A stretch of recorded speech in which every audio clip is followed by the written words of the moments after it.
रमजानुल मुबारक इख्तिताम को है, ऐसे में दर्जियों के नखरे आसमान पर, तो खवातीन ने भी रेडीमेड कपड़े खरीदने की ठान ली।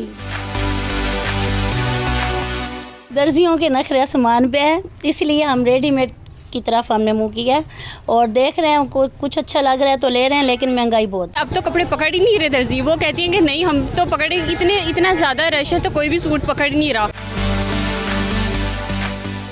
गर्मी की मुनासबत से रंगारंग कपड़े खरीदती खवातीन ईद पर सबसे मुनफरिद दिखना चाहती हैं। सबसे अच्छा कलर वाइट लग रहा है और ना येलो और ये लाइट स्काई ब्लू कलर्स बहुत अच्छे लग रहे हैं। महंगाई से तंग शहरियों के लिए मुनासिब कीमत पर दस्तयाब रेडीमेड कपड़े किसी नेमत से कम नहीं। नित नए डिजाइनों के रेडीमेड कपड़े न सिर्फ शहरियों को दर्जियों के झंझट से बचा लेते हैं, बल्कि डिजाइनों में भी मुनफरिद होते हैं।